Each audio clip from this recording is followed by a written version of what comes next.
Okay. What's going on, everybody? Let me turn up that Polybrute. Okay. What's going on, everybody? Welcome to another episode of Thursday Night Synth Livestream. It's nice to be prepared. And on time. What's going on, Catherine? What's going on, Pedals and Synths, and Traded to Living, and Julian Burke, and Cool Dog Love? What's up, everybody? What's up, Paul?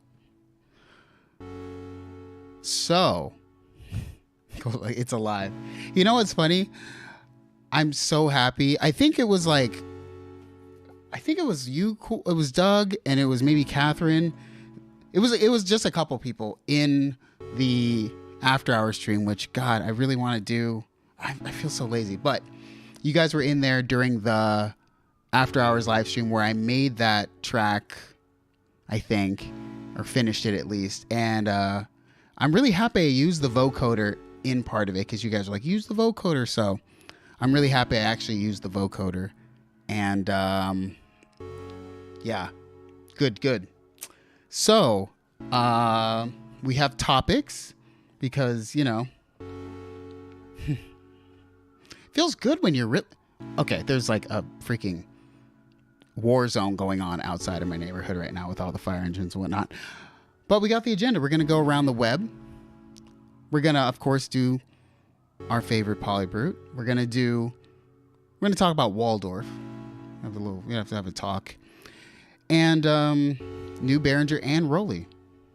Stuff I didn't get into last week just because laziness. But anyways, looking forward to building a patch on the venerable. It looks really cool at night. I made a little sequence on it. I'll talk more about that. It's clearly the most basic sequence on Earth. It's 2 chords. But yeah, have a thought about that. Anyways, what's up, Hellbound Hillbilly? Which is it, on time or after hours? I mean, I'm glad. The name of the channel was NoirEtBlancVie Beats before. I'm glad I changed it to After Hours because, like, I really want it to be a bunch of different stuff and not just random music, which I need to finish that other one that I've been working on for like a month. Pointless. Finally getting a hang of using this new voice meter software. And yeah. So, yeah. That's all.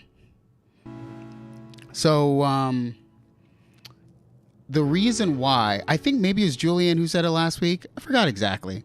But last week y'all were saying build a patch from scratch, right? And I was like, I'm like a preset person. And I am a preset person with half the time a small filter tweak on the surface because I just typically want to get the harmonic and the melodic ideas like in there.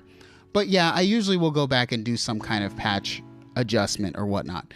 Now, the reason why we're doing patch from scratch this week, or patch building, is because when someone said that last week, I made time to sit down with the Quantum and actually start creating some patches from just the initialize, right? And you know what was interesting? And I didn't think it would be this way, and I still don't know exactly why it's this way. The Waldorf Quantum is like so much fun to build a patch from nothing. And I don't know if it's because you have a visual like representation of all the things you're doing. It's also buggy as all hell. They got to get 3.0 like finished up and going because it's still super buggy. But yeah, I was like building patches and I was just like, man, this thing is like, you could do anything. I don't think I feel like with the Quantum, there's literally no limit to what you could do, being that it has, obviously it's got, where the hell is that thing? It's over there. You know, you got your VA, you've got your wavetable, you've got your granular, you could do anything. I was messing with the granular stuff. So cool to like be able to mix a granular with like a wavetable. I was doing the layering. Once you start getting into layering, even though what I realized is for the layering, that thing needs 16 voices. It's now you can get away with obviously less, but I'm just saying like 16 voices would be that's the sweet spot for layering on something like that. Whoa, how about a new Behringer, the 2600? Wow. Julie says, it was me teasing about the presets, but it was meant to be good natured. Definitely agree that the sound building is an important aspect of finding what a synth can do. Yeah.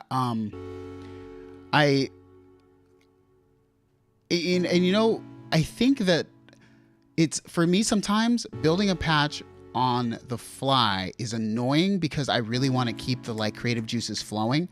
So it kind of puts me in a two different like mindsets. Like first off, I say I'm not a sound designer by any means. But yeah, that Quantum just really like, I don't know, just the way that it works just really brings out this like want to make a patch. Just kind of does that to you. I don't even know exactly why that is, but yeah. Not the full the 2600 VCO. Okay. Going to check out a Quasi MIDI series tomorrow. A dude is selling it locally. How much? I want to know. Inquiring minds want to know. Doug says, I really want to try some proper granular. I've just been messing around with the weird things you can do on the Digitact. So I didn't go crazy with it, but I'm sort of kind of thinking more and more about it, and like the Quantum scares me very much because of all that it is and the price of it. I'm still happy that I went through with going from borrowing it to owning it, but that screen still worries me. It's a thing that I'll probably bring up in my final video kind of thoughts on it. But anyways, yada yada. Ooh, Quasi MIDI series. Okay, I gotta check out the Jexus video of that. I mean, I love every old school Jexus video. The new ones, obviously I get he's doing something different and I love him for just being here in general. But the old ones I can still watch with just pure enjoyment, like entertainment, like I used to back in the day. So, what's up, Johnny? What's going on? So, oh yeah, you know, as promised, you know, on schedule. Let's go around the web. Let's go around the web. So, first up on Around the Web, we've got something fun. I saw this. I thought it was really well done. So yeah, let's do it. Oh yeah, you need the text for context. So this is like jazz in 2050 will be like, and so yeah, here.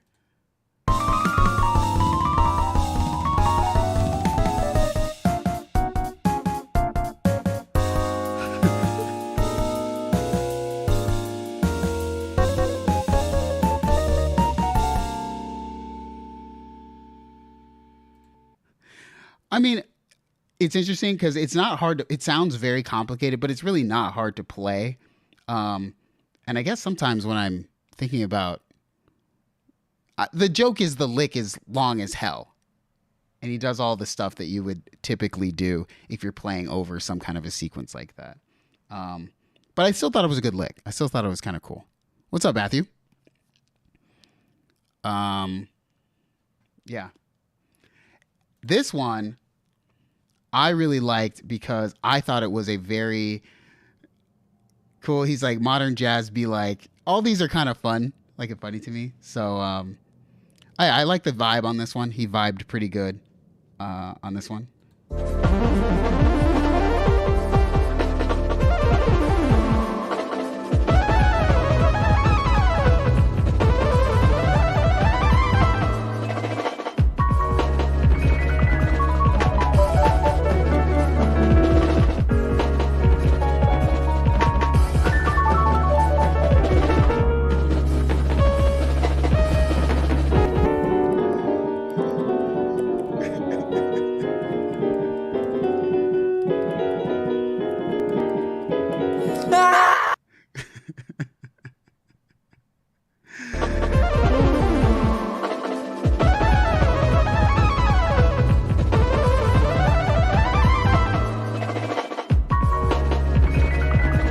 I don't know if people missed the like. There's like a funny little thing in there. I don't know. Right here, if you can hear it. You get the like little extra life sound, which I thought was pretty clever. And then, obviously, I have more stuff to talk about in and around the web. But lastly, on the kind of little Easter egg of that one up, 9 Mario Kart licks in 251, which is pretty fun. It's a little longer video, but I thought it was pretty fun because I love Mario Kart and I've played so much that like I know all of these. So yeah.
Yeah, I thought it was fun. I thought it was super fun.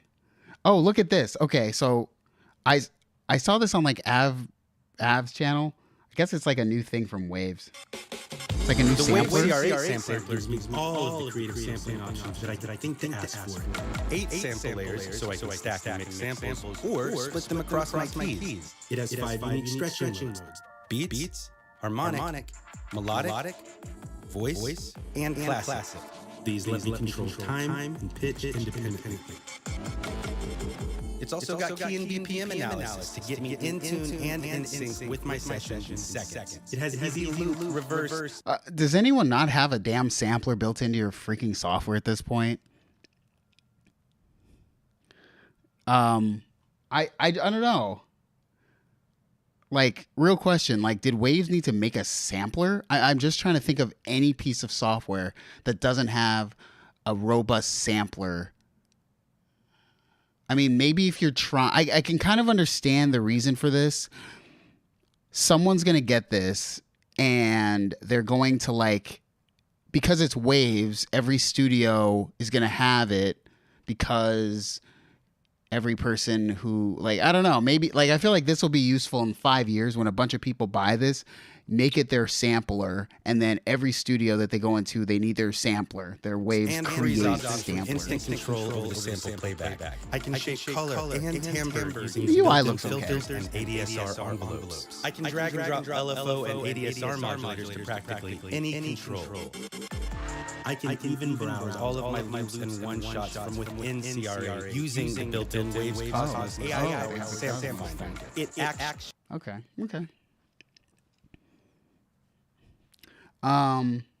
So as part of Around the Web, I wanted to bring this up. I recently bought a few plugins, and I bought this XComp from SSL, and there's a end to this story. I recently bought this XComp, and I love it. I feel like it might be my favorite plugin compressor of all time. I just love the UI. You guys probably can't see this, but like the way you can see like you can see so many different parts of like the way that the compression is affecting your sound. I bought that. I bought this Flex Verb, which I really like. I'm pretty sure I like it better than the Revolution, Rev, whatever that shit is in Cubase. I don't know. And then I bought, or I saw this from this company called Wavephonics. These look pretty cool. They have this thing called the Wavephonics W614 module synthesizer. It's a small company, but they look like they do a bunch of stuff. Eurorack size, maybe it's large format. I can't really tell, but it's a small company, as you can see, like only a few hundred followers. And, I think like their stuff has like one comment on this stuff, right? And, as I was sort of seeing this stuff, like, okay, nobody on YouTube like showed me these things. I just found them on sale and I was like, cool. And then I found this randomly. Y'all obviously don't know this because I don't, why am I going to talk about this? But like my inbox, my my business inbox is literally flooded with Magic Spoon, Skillshare, Ridge Wallet, like all these companies that literally have nothing to do with like my channel or music. And I'm over here like spending money on stuff like FlexVerb and this shit. And this company could probably use some marketing. It's like, how come companies that like are very useful and would be very in line with the things I do, why am I getting motherfucking Magic Spoon offering like, like they're like, oh, like a $500 a video to talk about Magic Spoon for 30 seconds. And y'all know I'm not going to talk about Magic Spoon for 30 seconds on my channel. But I'm just saying this kind of stuff would be cool if companies if wanted to do stuff like this, but none of them do. Like no synth company like does advertisement. They still do like banner ads on like forums or something. It's like bizarre to me. Sorry that I'm ranting about this, but it's just, I feel like if I was going to watch a channel, I don't want to see a Skillshare ad. I want to see like stuff that might be interesting to me. So if any company watches this, I don't want to do Magic Spoon. Anyway, I'm just saying, I just seems annoying to me to do, just seems like they're missing the mark. And a lot of the companies, like they'll complain that they don't really have like the ability to get the word out. And I'm just like, you know, I'm willing to get the word out. I'd much rather do that than, you know, DistroKid or something. So, which I haven't done, but just saying. It is what it is. So it's time for Polybrute. It's time for the Polybrute. All right. Let's transition to here.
Okay.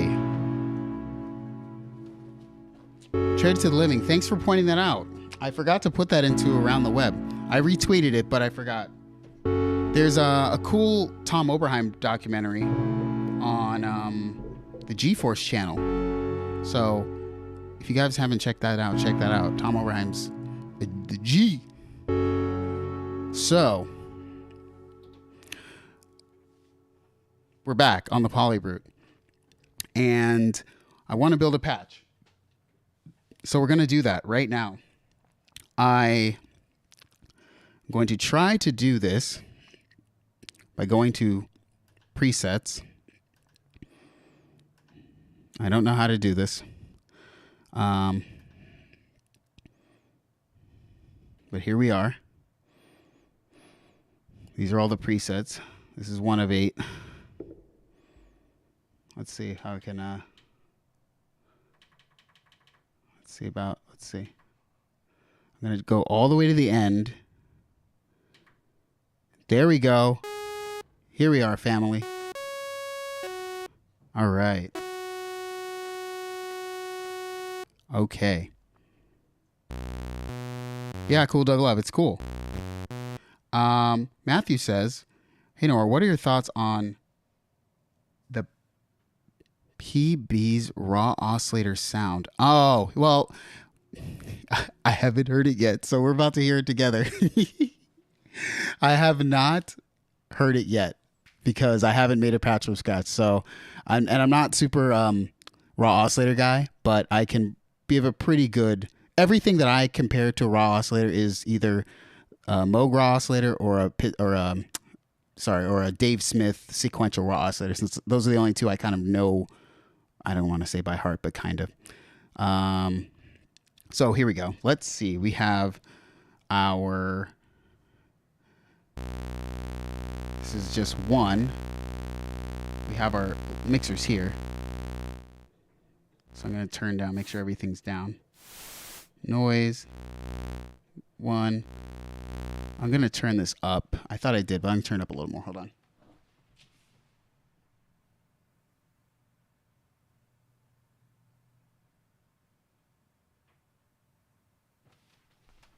Okay. Let's see. I think that's a little better. All right, let's see. Oh, we have the metalizer. We have the pulse width. We have the tuning. You can have a variable waveform.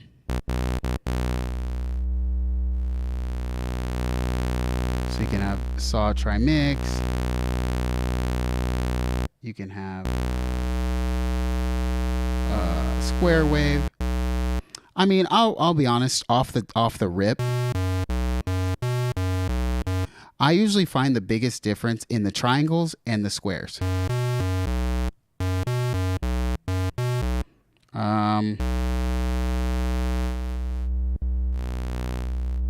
The triangle. I like the triangle.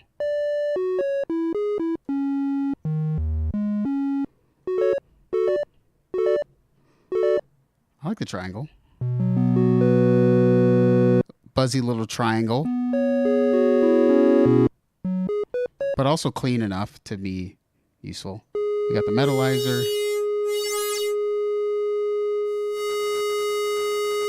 So let's do the typical thing. We're going to just go. Oh, wow. Plats got added for reason today. Nice.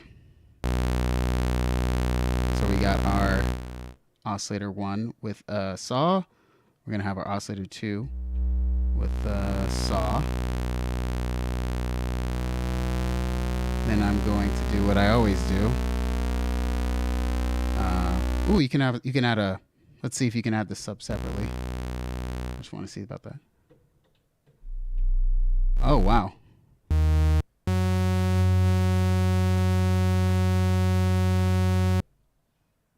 Okay, so it looks like these have different filters. Steiner Parker up top, or the typical ladder filter at the bottom. I probably prefer the Steiner Parker because it's more unique. I think it sounds, it's the reason why you would get this anyway. So we're gonna go sawtooth. I got my sub here. And I'm gonna add a square. And then I'm gonna detune them a little bit.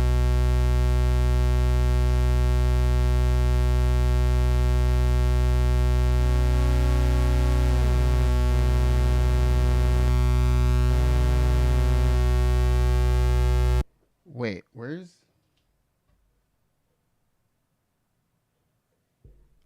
where is my...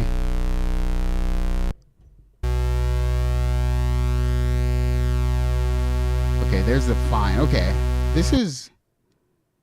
So this is quantized pitch, and this is fine. Well, that's fine. That's what I was trying to do anyway. That's what I was trying to do anyway.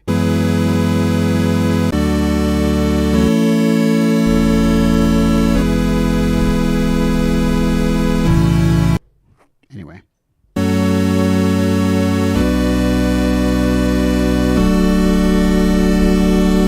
Okay, like that.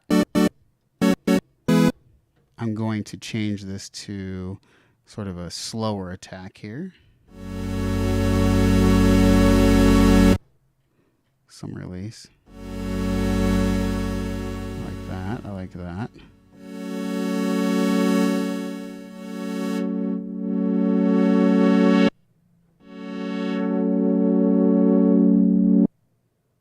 Okay.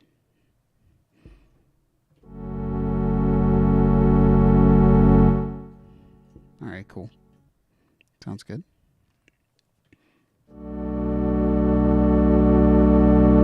Now, I want to see about this thing. I don't know exactly what the stereo thing does, but I want to try it. Oh, check that out. So here's just normal. And here's the stereo all the way up. Very cool, very cool. I like that. I'll just kind of turn it up as I do it, and I'm going to turn this up so it's a little bit easier to hear that.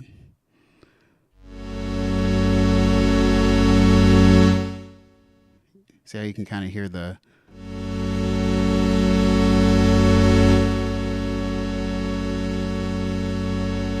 Definitely cool. I like that widening.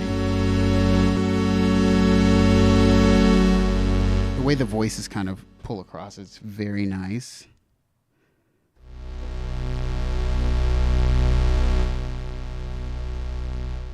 Yes. Yes. Very cool. Very cool. All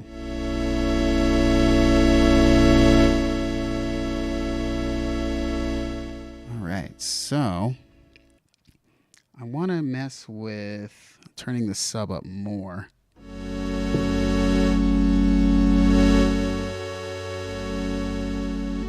it's like a blend in a way. I don't know exactly. So it's like, it's, and maybe I'm wrong because I don't know exactly. You can kind of get more sub, but never all sub, and never, you can't really do what I would hope to do, which is like get tons of sub. It's always sort of maybe it's a division. I mean, it's, in a weird way, it's probably the right amount, but I'm just saying, I like to be able to do what I want to do. So let's see. Let's turn this filter down a little bit.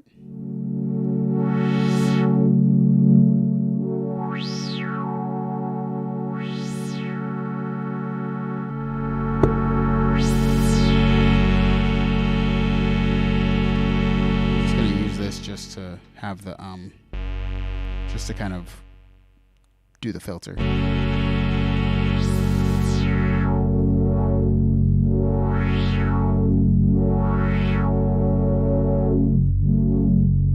Sounds great. Right in this range.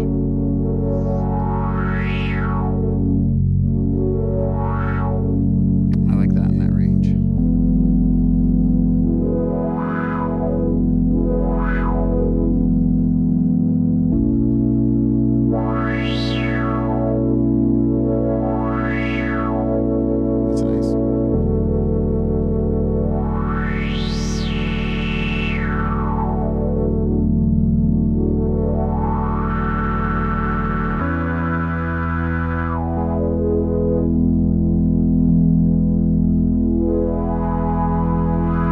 Let's switch those to the the ladder filters. Let's just see the difference.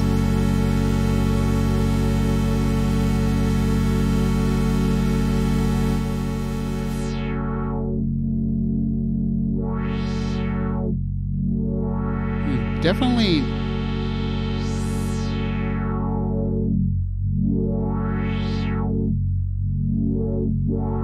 I definitely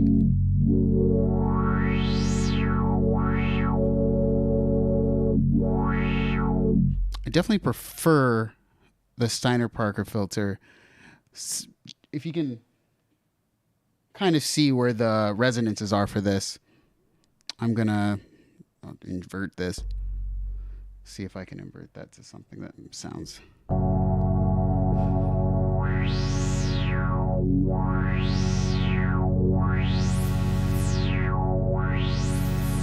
See how that sounds? I don't feel as much richness here, where I like to hear the richness. Switch everything back to this Steiner Parker filter. Much thicker. Hear a lot more tones here. Much thicker there.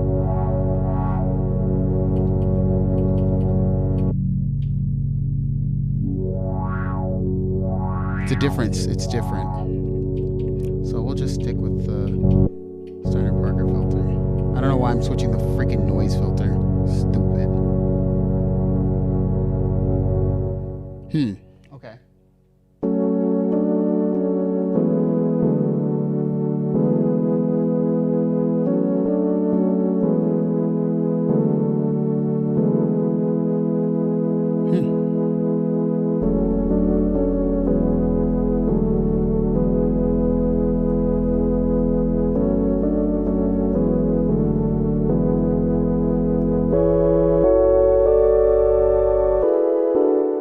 Okay, so I got something I like. I want to do a little of this instead, obviously. Let's just check out the noise real quick. Why not?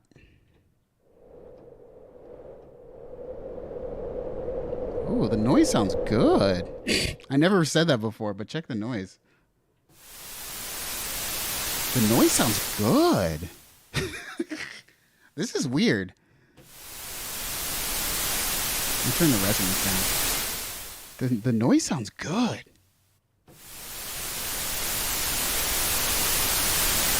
What is that? Wow. I'm going to mess with this noise color. Is this analog noise? Okay, well then, first off, either mine has a hell of a glitch or whatever.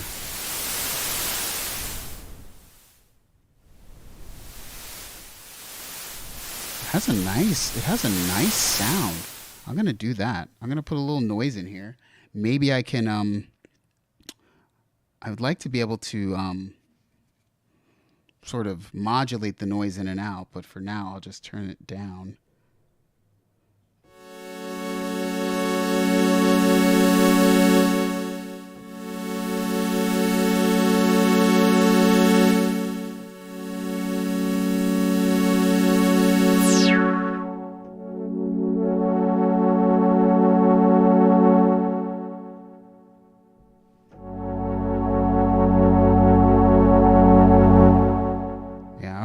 That's nice.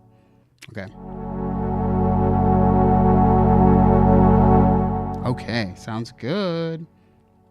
Very pleasant. Now, I want to make a little... I also want to say, I like sliders for envelopes. I think it comes from my Juno 106 sort of upbringing. I like sliders for envelopes and whatnot. So... It's just a thing, I guess. I want to try some LFOs. I want to see how easy it would be to say, let's just do the normal thing, which is take an LFO and mess with the filter. So I'm going to have it free. It's a sine. You can turn it up. I like the blinking lights here.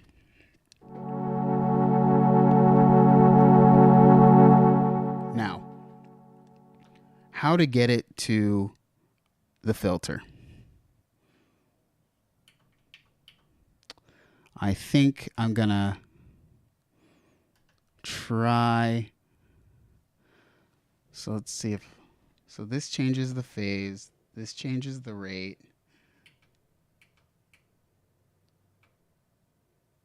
So that does that.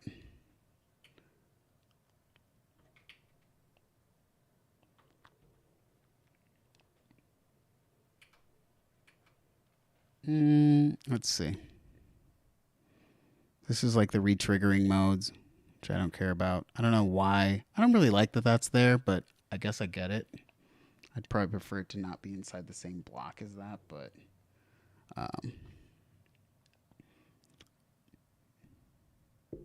it is the same.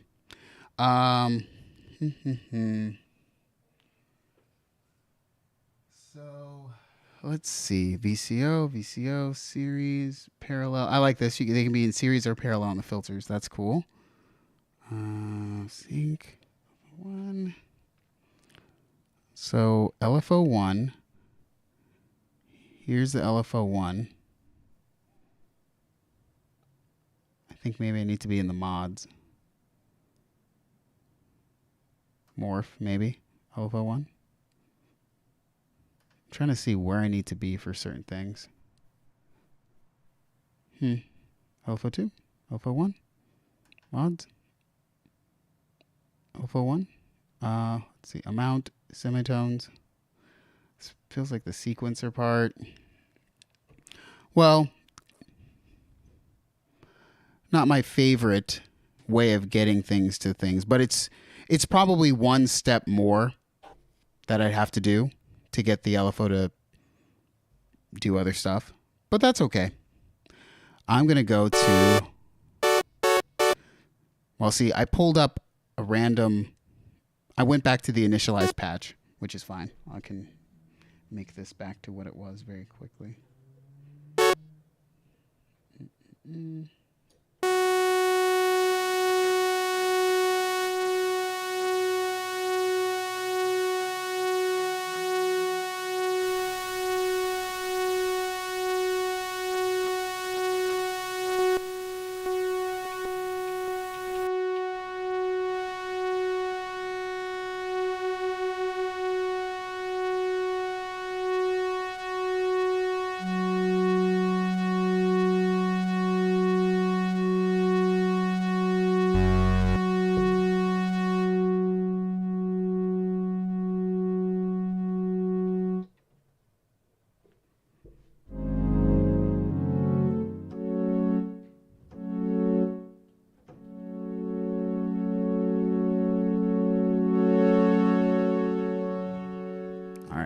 close enough.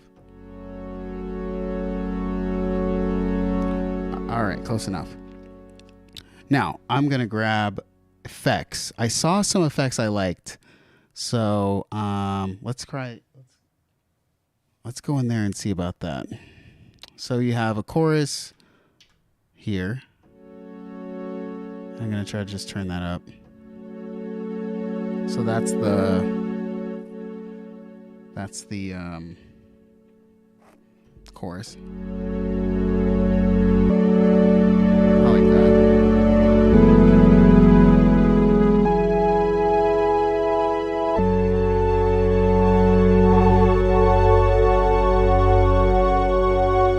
That's great. I like that. So without.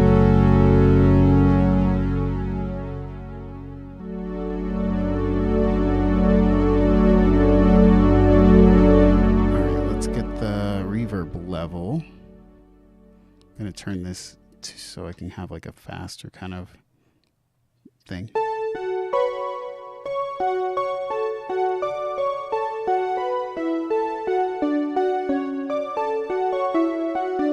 All right, turn this down again. Turn this down actually.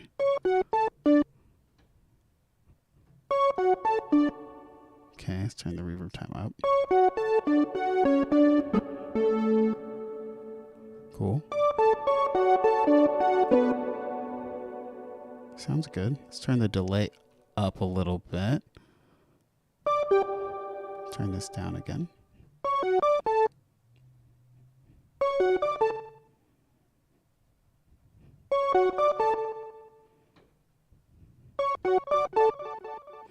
So the envelope, maybe I'll have to adjust it or do something. Envelope is not, it doesn't feel super fast, but I kind of like that. It's much more smooth.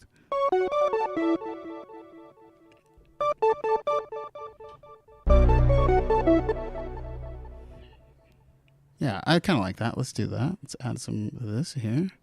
Add some time here. Okay. Oh, God. All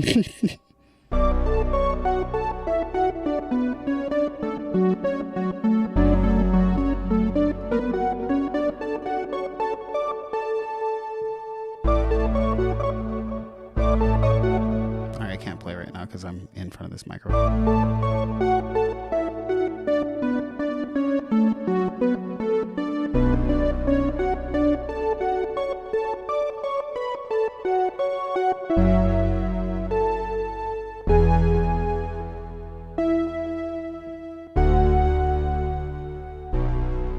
Okay.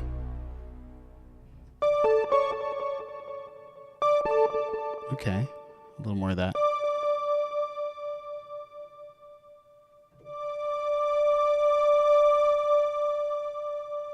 Okay.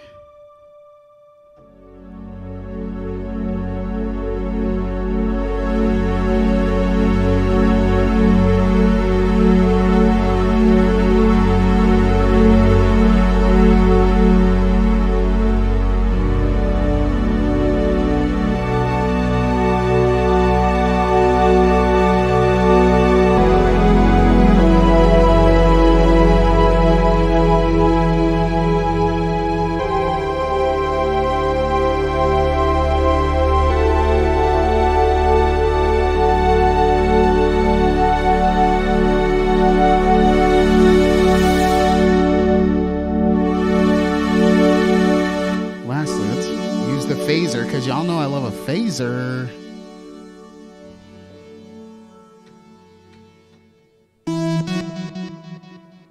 Turn these down.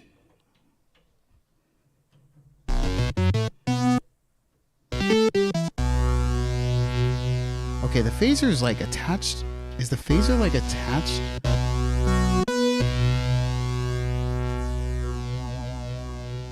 There we go.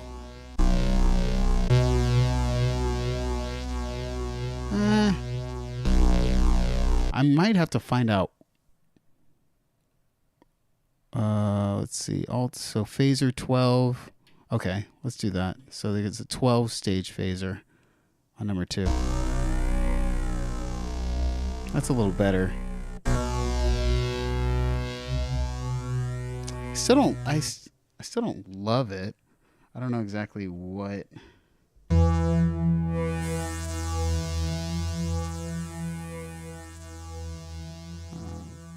Turn this off. Turn this to.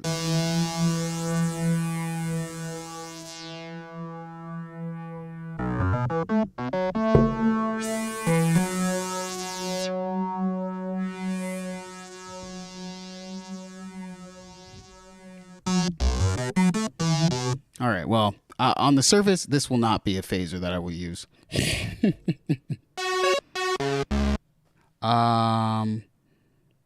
Oh, Catherine says, after hours, this is sounding pretty trancy, but lush so far. I like it. The effect I want to use is the ensemble effect, which is 8. That's probably like my favorite effect in here. Let's try the Bit Crusher real quick, just for shits. Oh, that's kind of good.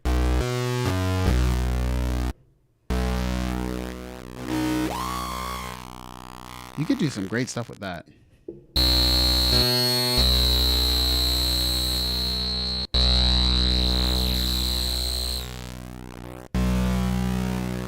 I like how it breaks up. Listen how it breaks up.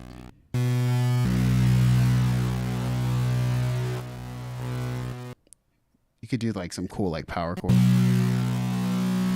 cool power chord stuff with that.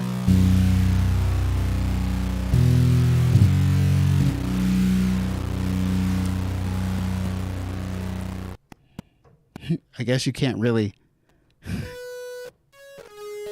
It kind of breaks up a little too much in that area. But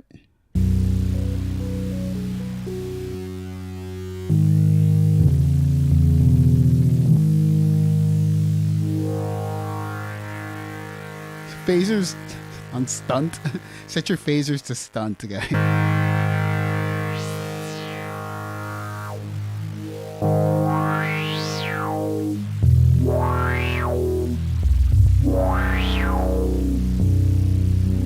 It has a cool tone to it. I like that tone. Let's see. What else do I like? I will say this. I feel like the output level is much lower than some of my other synths. I want to get into using, like, I like this. This is a cool thing. This is like the best part. I'll be honest. This Morphe G, right? That's what it's called. Morphe thing. And the slider bar here are like the best things about this. Let's change this to you can go to the down sampler. Interesting. I do also, here's what I kind of like. Some of the buttons, when you hold them, it goes to like an alternate mode. So say you're holding, I'm trying to think, I forgot what buttons I hold, but you can select like different stuff when you hold stuff. It like pops it up here, which I think is pretty cool. The best effects clearly are chorus, ensemble, number 8. The reverb and delay sound good. I don't think that there's anybody who should complain. I think they probably...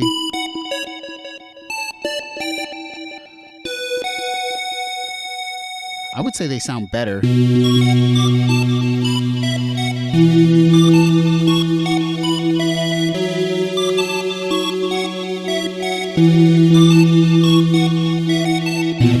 I think they sound better than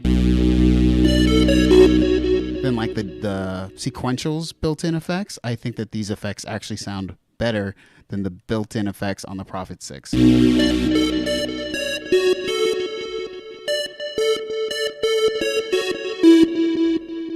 So that's saying a lot. But then again, I've never said that I love the effects on the Prophet 6. I think that they're convenient. But these actually sound better to me. Like, you don't have as many, like, choices, but just, like...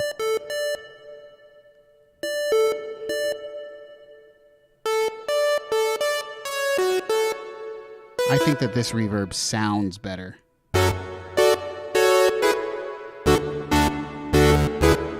I think that this reverb sounds better. And this delay...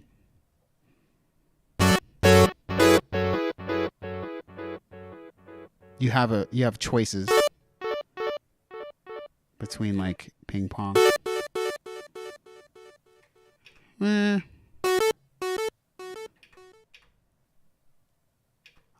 don't know about this regeneration. Maybe it's like the kind of like a bucket brigade.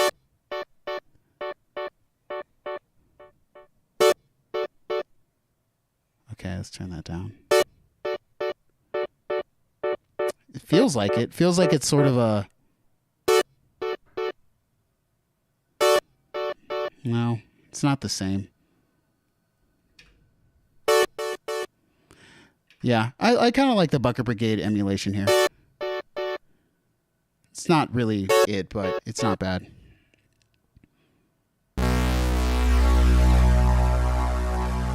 You get a nice sound.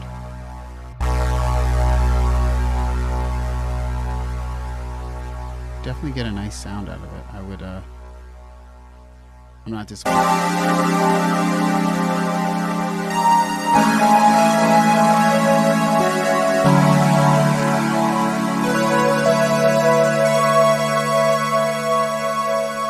It's a nice sound.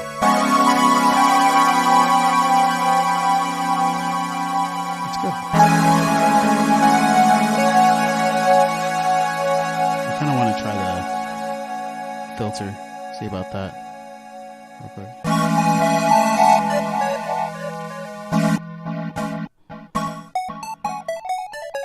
I really like some of the sounds you can get out of this.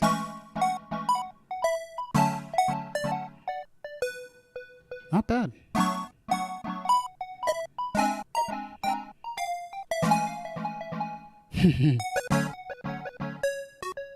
Not bad. Also, I like the sequencer.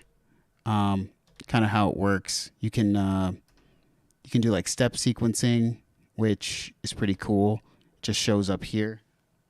Kind of hard to see, but you could just kind of like input steps. So like, and it kind of moves forward. I think that's pretty. And you can skip steps if you want. I'm not going to, but I'll skip one step, I guess. Right?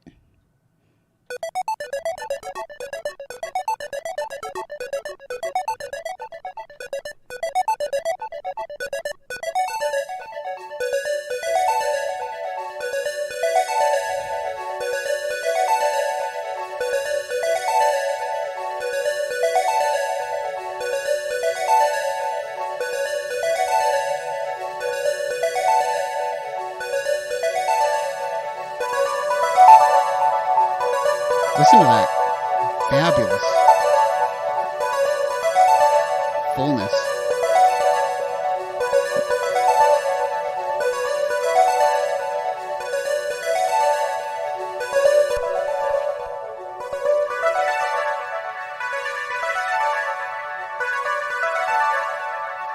What's up, Synthetic?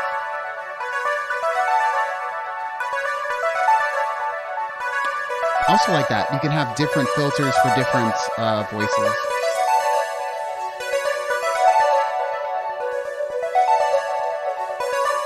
Say I wanted to add the sub in here.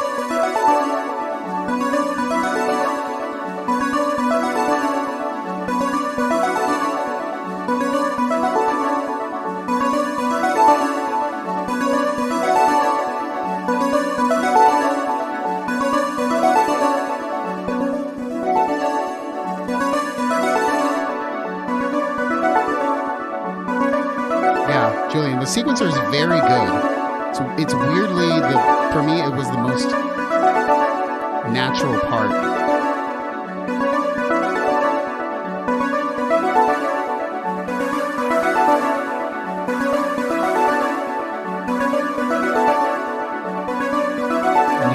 Adding steps out is pretty cool.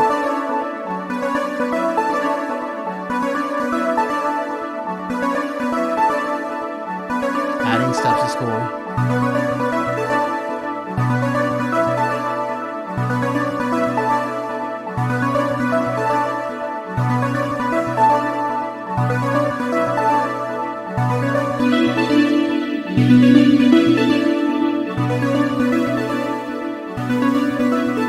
Turning down the sequence speed is good.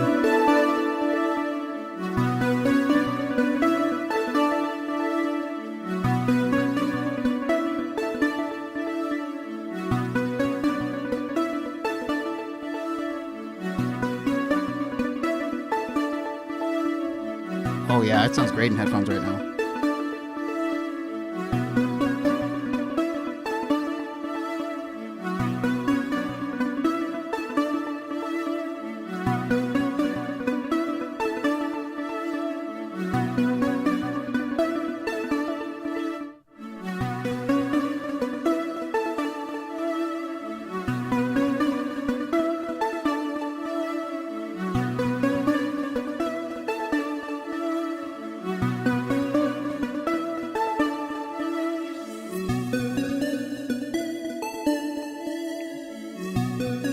What a fantastic range in a analog synth, in my opinion. I think it has a tremendous range just out of... This is the first time I've really sat down and built patches that weren't presets. And the presets are all good, like, you know. But this is fun. This is a beautiful patch in my opinion.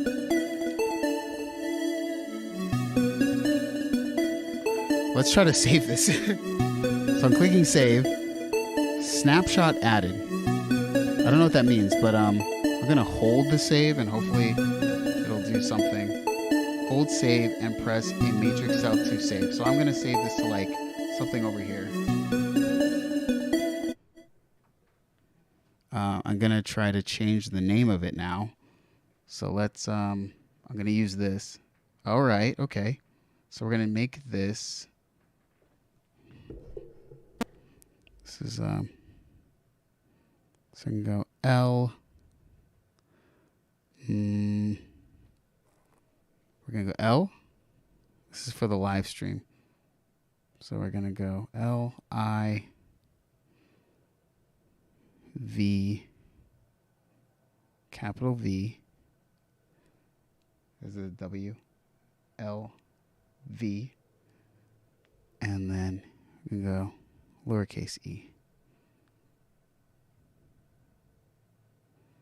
And then we're going to save it.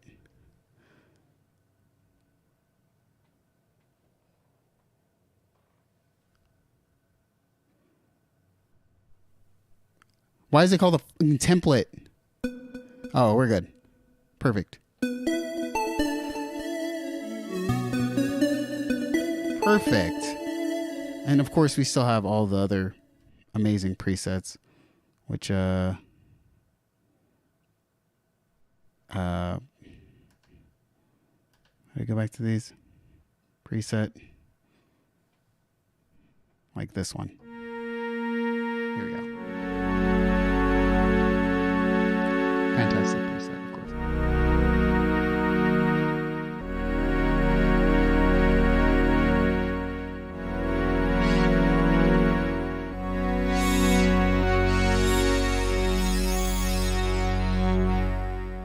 Nice.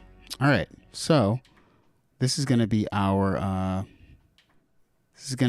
patch as we finish the show, because I think it's good. Thanks, everybody.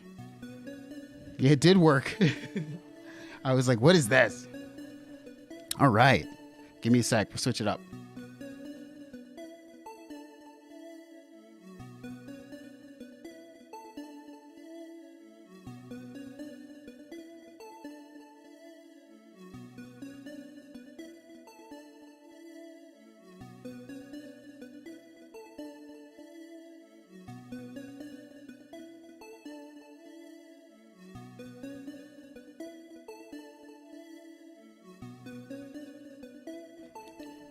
Are you asking me, Julian, which chord progression? I have no idea.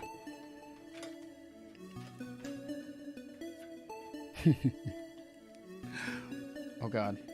Okay. Now, I'm going to have to change the timestamps now in the video because of taking so long on that, which is good. I had a lot more fun doing that, even though I like doing sort of the, you know, the talking to. So,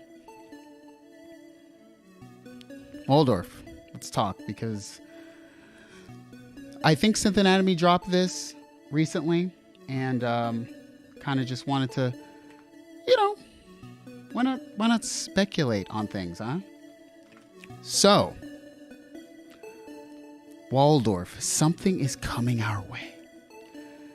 Working under pressure. Now, this screenshot, good God, it could be anything. I was looking at my, like, the edge of my quantum, and I was like, damn, it could be a damn quantum. Because who knows? Like, I'm sort of more interested to see what you guys think it could be. So, okay, can we please go?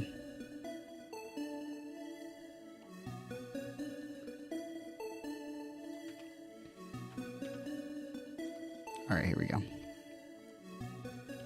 So, here's what Waldorf has. They have all kinds of stuff. All kinds of synthesizers in their hardware. They need to get freaking 3.0 up. But, you know, they've got some Eurorack stuff, which I never see anybody own. They've got the Kira, which I will never release the video that I did on the Kira for reasons. And they have the, which I think are still good, the Blofelds. The Pulse 2 is, maybe it's just not what people would want right now, but they still support it, apparently.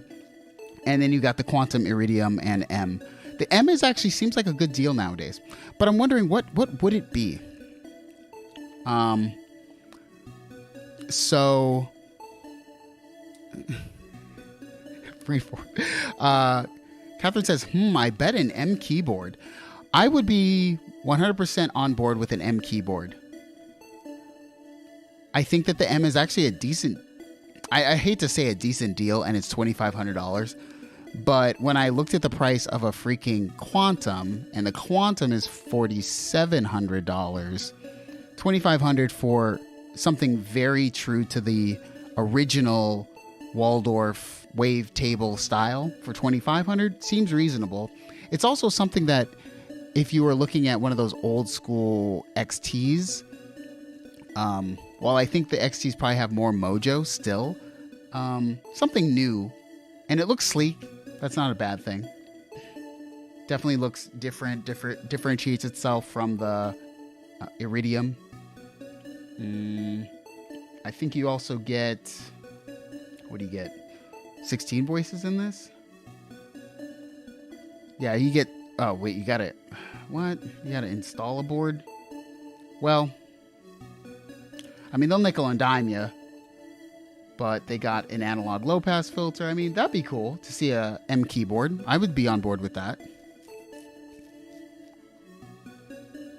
Whoa. Matthew says, confession, sold my Polybrute for an Iridium. I guess that's probably about the same price, relatively. I'm sure that I'm some asshole snob over here, as I own, well, I was provided the Arturia Polybrute for reasons, obviously. But, yeah. I clearly own the Quantum and the Polybrute, and I don't think that it would be that easy to make.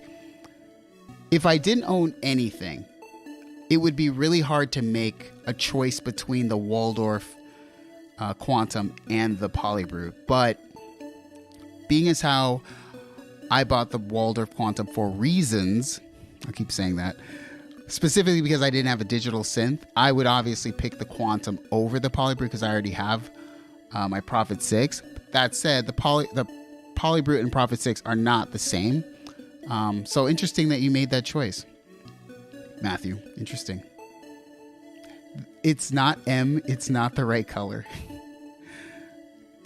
Could be a Quantum with a new OS version. I mean, the T is... I mean, could be. It could be. I just need them to do a Quantum with layers and 16 voices. They need to up the voices to 16, only use the digital format, the digital filter part. That's what they have to do. Because I just don't think like you breaking it down to 8 voices. I mean, unless you're doing splits. The Quantum makes sense on splits, but it's kind of... Anyway, I guess nobody gets that unless you actually use the Quantum, but I'd be very interested to see a M keyboard version. I just don't know if they would. When you look at their lineup, they really only have one like flagship keyboard thing, which is the Quantum. The Iridium's better than the Quantum in many ways, and number one way is obviously the voice count. And if you're not some guy like me who just oozes over those analog filters, it's kind of, you don't need all that crap. But yeah, I'm interested to see what it's going to be. I don't really see anything in their lineup that's missing. I would say they could replace some of their lower end. Like, they could take the Kira away. I would be 100% fine if they just let the Kira go away. And replace some of these. The Blofeld is probably still very useful. So I guess maybe they could do something in the analog realm, but that doesn't seem very Quantum or very Waldorf-y. I guess we'll find out.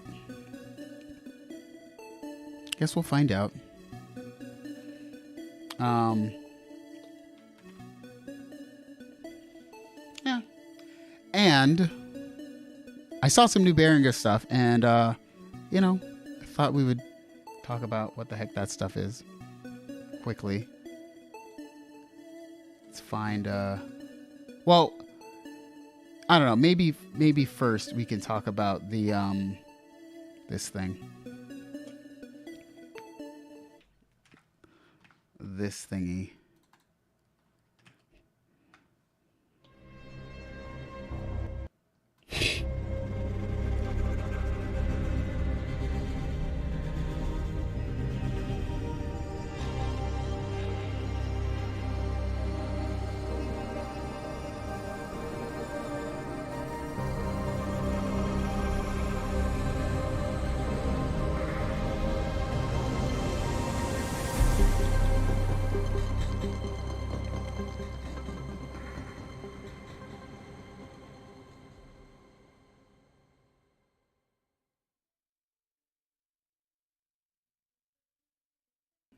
That said, I don't know anyone personally who owns a Rolly. I have heard that it can be very useful for composition and expression when using highly expressive,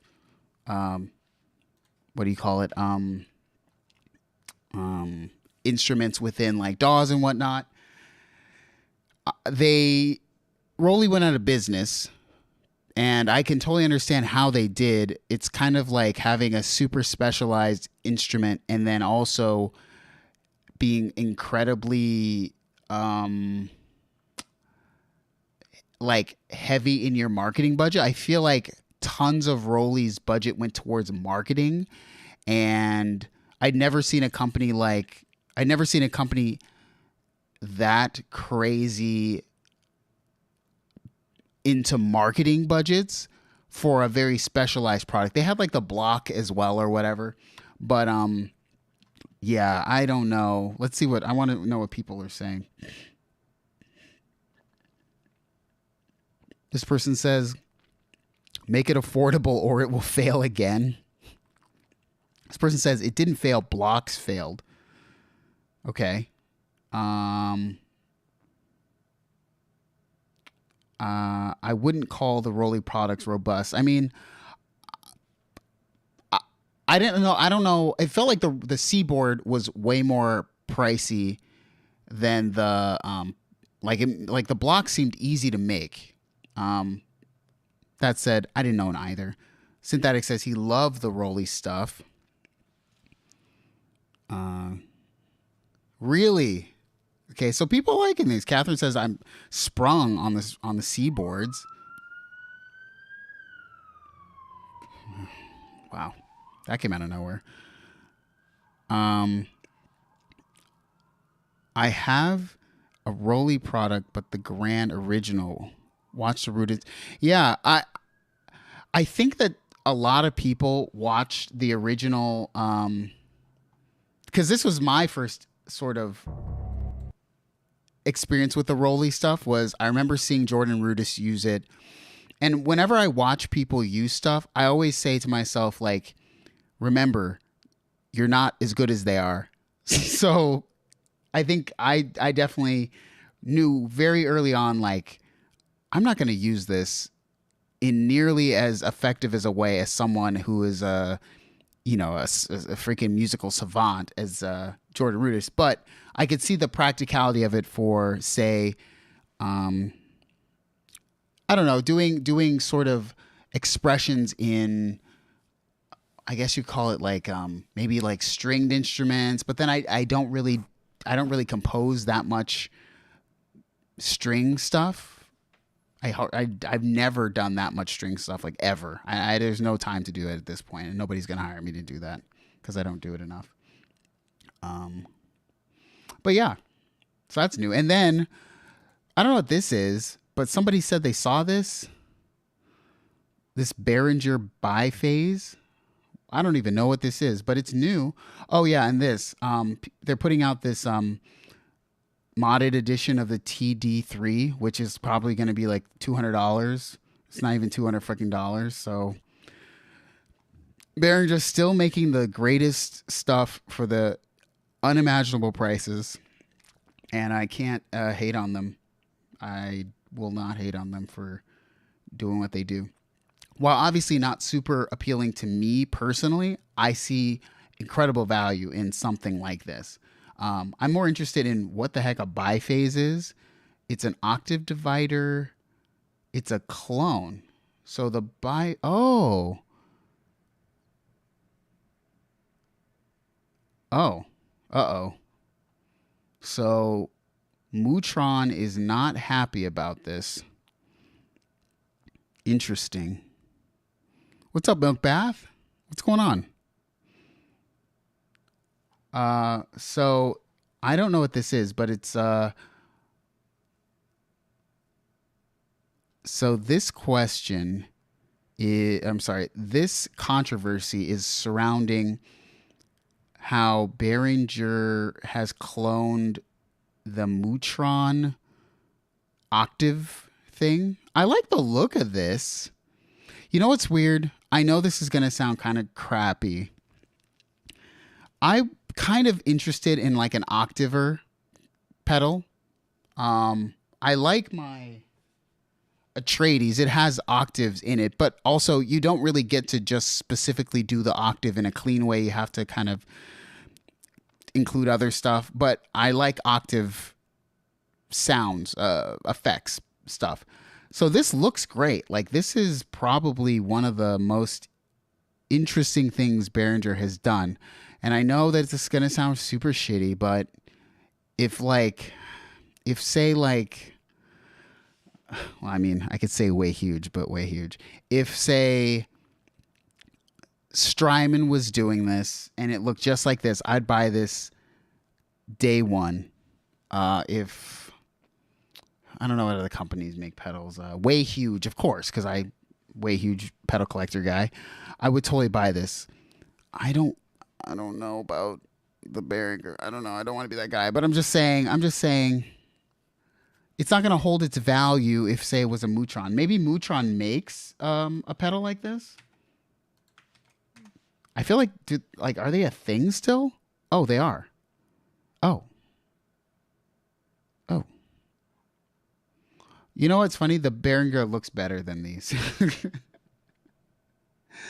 So they make new stuff. I guess maybe it's I don't know exactly, the Octaver? Is that what this technically is? Or is it this one? Microtron? Is it this one? I don't know what it is. Anyway, is it this? Who knows? The Behringer looks better. So, yeah. I think this looks cleaner. This looks very modern.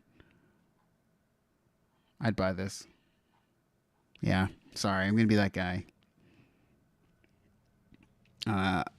Catherine says, I bet this pedal is going to own, and there's no worry about holding its value if you're going to sell it.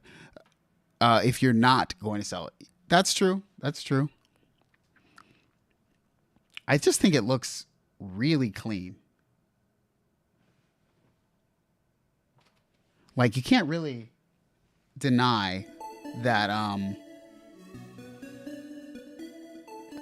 you know, when you have money the way Behringer does, you can put so much time into like the like, I don't know what it's called, but like the silk screening or whatever you want to call it, all that stuff. Like this looks so clean. It looks very like well designed in terms of the aesthetics. The other ones from Mutron didn't, and also I feel like this, you know, this is gonna get not a ton of sales because like I don't think like the Octaver is like a huge, like, I mean, it's not delay and it's not reverb. So like I think delay, reverb, overdrive are like the top 3 selling types of pedals ever. And this is definitely a specialty pedal, but yeah, maybe if Behringer sends me one of these, I'll use it. This is the first thing that they had that I actually have seen that exists that I would get, because I still haven't seen their CS80 clone, and that's the only one that I've been really super interested in. As far as the TD3 though, I mean, damn, $200. It's the modded version based on the Devilfish, which I know of that one, and it looks like they're starting to hit shops. It says right here this month that they've started to show up in shops. So for $200, I like the yellow one better than the silver one. Yeah. Didn't Mutron get revived recently? Yeah, I think Mutron did get revived, which is like weird to me. Like, don't get mad just because somebody's doing the thing that you weren't doing. And also, people buy what they want to buy. I know that there's a lot of politics surrounding this whole thing, but my personal opinion is people will always buy what they want to buy, right? Like, if you made a Tesla $10,000, a lot of people will buy a Tesla, but there's still some people who wouldn't buy a Tesla, right? I personally probably wouldn't buy a Tesla at $10,000. I still really like my car, and I'd probably buy my car again if my car became $10,000, like if they're the same price. And I think like there's some people who would buy a Behringer at any price. The same, and there's people who would never buy a Moog at any price. So I don't know. I'm sort of, I guess the word is I'm indifferent. Even though I said that there's sort of part of me that, and I think it's maybe the collector in me. I'm not a big time collector, but a Way Huge in that same style as the Mutron, I feel like would be something I'd really like to own for a long time and would be totally cool with reselling it in 10 years. I could see it being like something valuable. I don't know. I'm just thinking. I'm being that person. 16-year-old me is effing ready to have a Devilfish. I remember that the Devilfish was out. Oh man, I don't remember. It was the one you could get. It was like the only version you could get of that style, the TB style, without buying the original. So, I mean, they made a few different ones. It's just weird. I think people just don't like Behringer because, like, there's always been clones of stuff, right? There's always been a clone of, like, what company is that who made the clones of, like, the Moogs for the longest time? It was